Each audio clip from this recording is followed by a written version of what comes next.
Hơn 1 năm qua, từ việc vì tham công mà cố ý trì hoãn gọi kẻ phản bội chi viện, cho đến việc hãm hại Bạch lão và Ngụy lão, từ đó tìm cơ hội chiếm đoạt tài sản nhà họ Ngụy, cùng mấy dữ liệu nghiên cứu khoa học quan trọng trong tay Bạch lão, nhằm che đậy chân tướng, bàn tay đen đứng sau bóp méo sự thật, có bao nhiêu tính bấy nhiêu, tất cả đều bằng phương thức thê thảm và đau đớn nhất, bay màu dưới tay Bạch Nặc. Những bí mật mà họ ra sức che giấu đó. Trong thời gian đó, anh ta và Phương Mãnh mang theo nhà họ Ngụy và nhà họ Chu những đầu mối chôn giấu sâu, liên kết với người của hai nhà họ Bạch. Những chứng cứ tội ác thu thập được, lúc này chắc đã được vận chuyển an toàn, bí mật gửi đến tay những vị đó rồi. Từng trận bão táp này đủ để phá hủy 4 ngọn núi lớn. Phía sau những kẻ đó rồi, có lẽ không lâu sau, ở không gian song song này, có chuyện lớn vốn dĩ 3 năm sau mới xảy ra, sẽ được đẩy sớm lên.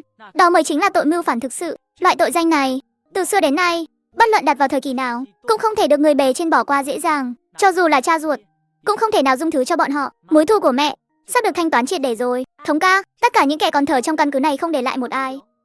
Do thư ký chủ, Tiểu Hệ thống hào hứng lấy ra một miếng kim loại, hình tròn to bằng lòng bàn tay, giữa tâm tỏa ra ánh sáng xanh le lói. Nó vô cánh bay khỏi chỗ ngồi.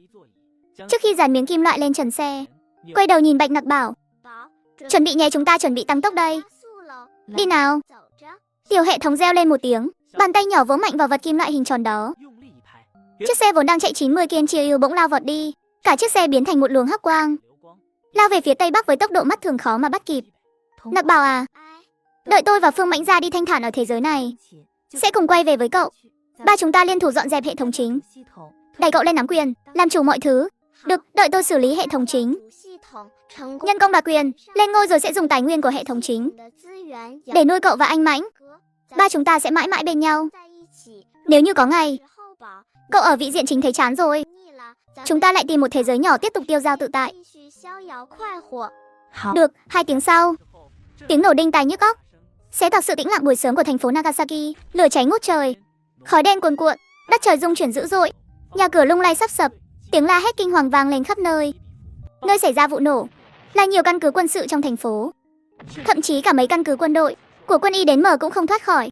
Tin tức truyền ra, mấy quan chức Nagasaki của đảo quốc cũng bị đánh thức, hoàn toàn ngẩn ngơ. Hắc Lang, bên ngoài tình hình thế nào? Đội trưởng uống chút nước đi. Bên ngoài bây giờ đang loạn cào cào. Tôi thừa lúc loạn nhặt được 2 chai về đây. Cứ thế này thì chúng ta thật sự không trụ vững nổi đâu. Hôi Lang biết rõ tình trạng cơ thể mình và các thành viên đã vô cùng tồi tệ rồi, nên không từ chối nữa. Anh nhận lấy chai nước, uống từng ngụm nhỏ, cổ họng khô rát cuối cùng cũng dịu đi đôi chút. Sau đó vội vàng đưa nước cho đồng đội bên cạnh. Điều đáng mừng là 2 chuyên gia khoa học mà họ phụ trách hộ tống lần này, nhân phẩm và tính cách, tính khí đều rất tốt. Suốt dọc đường luôn đồng cam cộng khổ với họ, không bao giờ lên mặt, càng không mặc nhiên cho rằng những người làm lính như họ phải hy sinh mọi thứ vì mình, bao gồm cả mạng sống. 2 vị tiên sinh, 2 người cũng mau uống chút đi. 2 vị chuyên gia mỗi người uống 3-4 ngụm, rồi không chút do dự đưa trả chai nước lại. Trước khi đội trưởng Hôi Lang kịp từ chối, người đàn ông trung niên lắc đầu, mỉm cười nhẹ nói: đồng chí Hôi Lang đừng khách sáo, cơ thể hai chúng tôi vẫn chưa đến giới hạn, nhưng các cậu thì khác. Lúc trước các cậu đã nhường phần lớn thức ăn và nước cho chúng tôi, lại luôn túc trực bảo vệ chúng tôi an toàn. Cơ thể đã sớm chạm đến ngưỡng giới hạn rồi. Tình cảnh hiện tại cậu cũng rõ đấy. Nếu các cậu ngã xuống, hai chúng tôi cũng chẳng còn đường sống. Chỉ khi các cậu bình an vô sự thì chúng tôi mới có cơ hội về nhà. Vậy nên chỗ nước này xin hãy giữ lấy. Cũng xin đội trưởng Hôi Lang hãy ra lệnh cho anh em. Lúc này tuyệt đối không được gượng ép. Chúng ta nhất định phải cùng nhau về nhà. Đất nước cần không chỉ là những nhân viên nghiên cứu như chúng tôi, mà còn cả những anh hùng bảo vệ tổ quốc như các cậu. Hôi Lang lặng lẽ nhìn vị chuyên gia trước mặt, trong lòng dâng lên một niềm xúc động. Yên tâm đi, chúng tôi nhất định sẽ đưa 2 vị sống sót trở về. Cũng mong 2 vị hãy cố gắng trụ vững. Hãy luôn nhớ rằng ở nhà có người đang đợi mọi người quay về. Được, ở nhà có người chờ tôi. Tôi cũng nhớ nhà rồi. Nhớ chị gái tôi rồi. Không biết giờ chị ấy thế nào rồi. Nhóm người nghỉ ngơi một lát, lúc này mới tập trung ánh nhìn vào Hắc Lang vừa mới ra ngoài thám thính tình hình trở về. Bên ngoài đâu đâu cũng hỗn loạn, thậm chí có không ít kẻ thừa nước đục thả câu. Tôi đã âm thầm quan sát rất lâu, vẫn không thấy chính phủ ra mặt. Ngoài ra, tôi đã đối chiếu mấy vị trí xảy ra vụ nổ và phát hiện ra một chuyện. Nói đoạn, Hắc Lang lấy từ trong túi áo ra một cuốn sổ, chỉ vào tấm bản đồ vẽ tay đơn giản rồi nói: đội trưởng, anh nhìn mấy điểm nổ này xem, có phải tương ứng với vị trí các căn cứ quân sự của quân y đến mở không? Còn cả mấy chỗ này nữa, có phải là nơi đóng quân của quân đội Nagasaki không?